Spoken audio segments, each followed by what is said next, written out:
keep the show rolling right along by bringing up one of my favorite performers, a lady who's traveled all over the country playing her comedy wares, originally from the Boston area, and we're lucky enough to have her right here in the Boston Brookline cable system. Oh, Las Vegas East. What a time. This is so majestic for me, believe me, and it's going to be for you also. Please, a nice round of applause for the comedy Miss Lauren Dombrowski.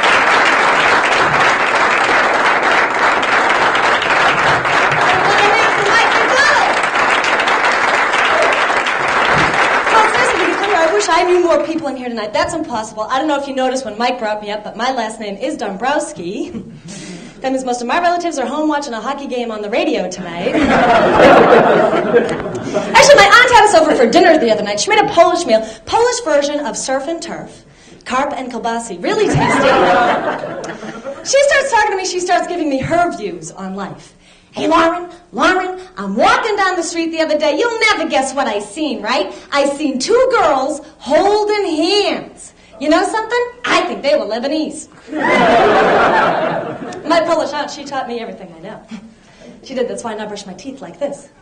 I have another aunt who has a problem with her sentence structure. Everything she says comes out backwards. You know people like this? Another beer she's having?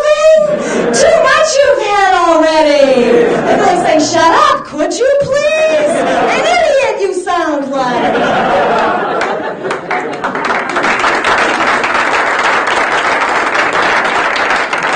Summer's over. I'm not too happy about that. I don't like winter too much. In my opinion, the only good thing about winter is you don't have to shave your legs as often. Right, guys? Yeah.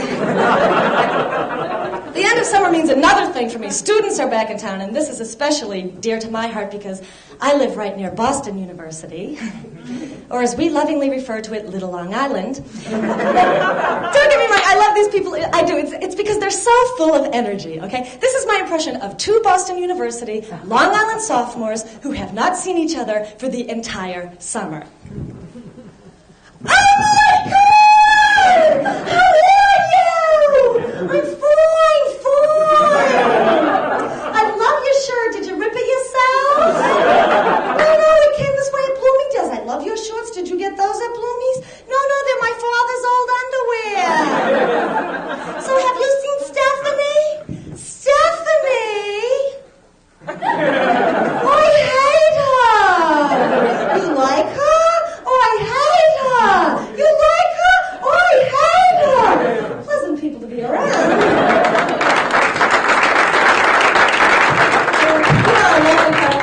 I'd like to share something with you folks. I want you to know I do have a goal with all this. I hope to get really good. In fact, I hope to get so good that they ask me to go on Star Search. Yeah, not as a comedian, though. I want to be one of those TV spokesmodels. Those women are a little vacant, aren't they?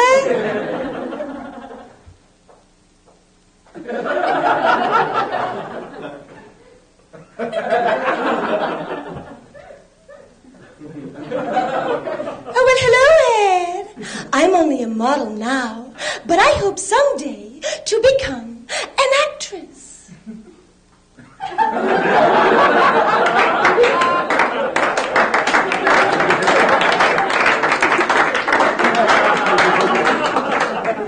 And now I'd like to show you what I can do.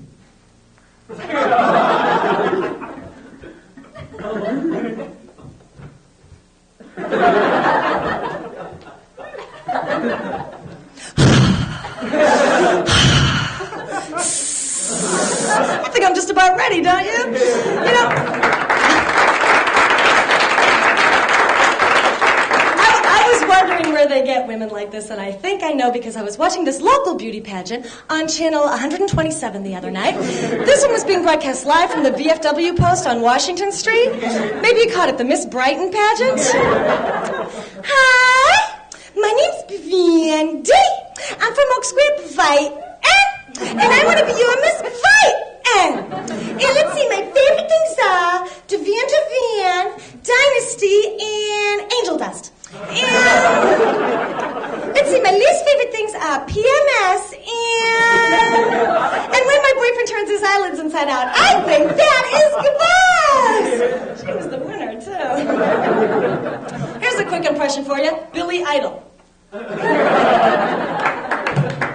like country music, too. too, we all know Loretta Lynn's biggest hit, don't we? When I was born, a coal miner's daughter.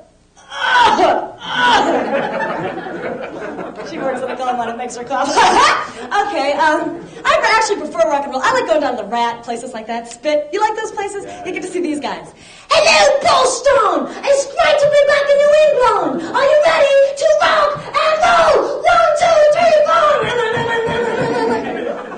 4! This is a band from Everett.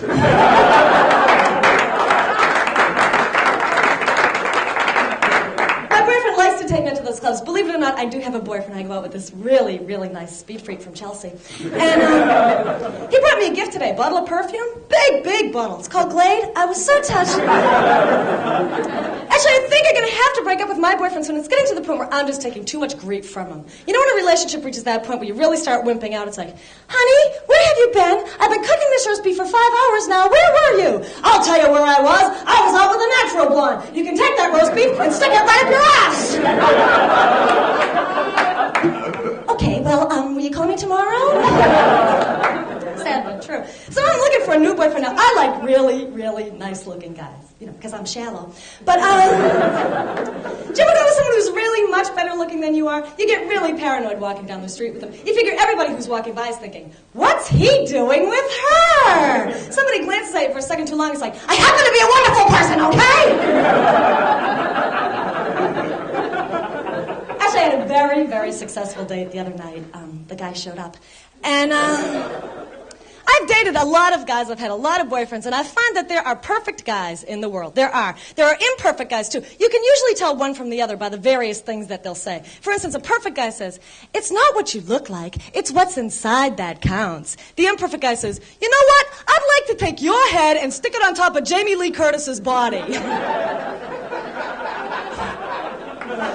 Perfect guy says, no, my treat, please, I insist. Imperfect guy says, okay, I'll pay this once, but I'm going to take it out and trade later, if you know what I mean. Perfect guy goes, oh, honey, you messed up when you were cooking the pudding or something, and there's like this skin on it or something. Imperfect guy goes, what the hell is this?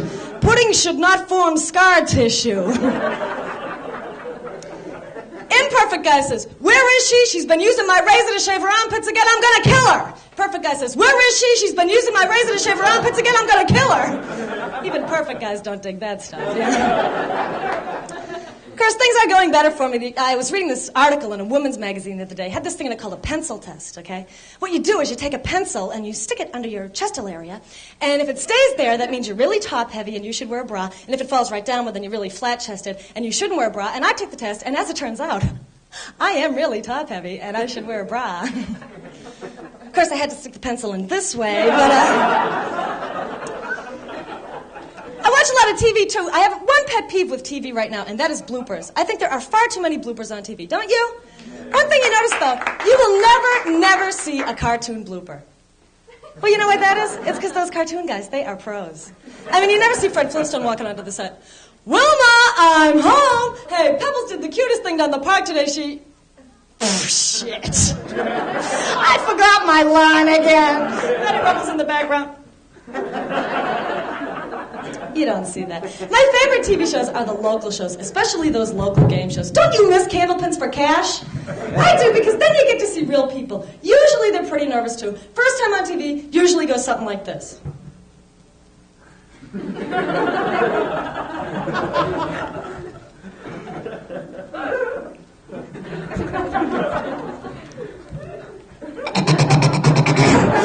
Hello, Tom. My name is Ed. I'm a welder. I'm from Walpole, and, oh, boy, I think I just wet my pants.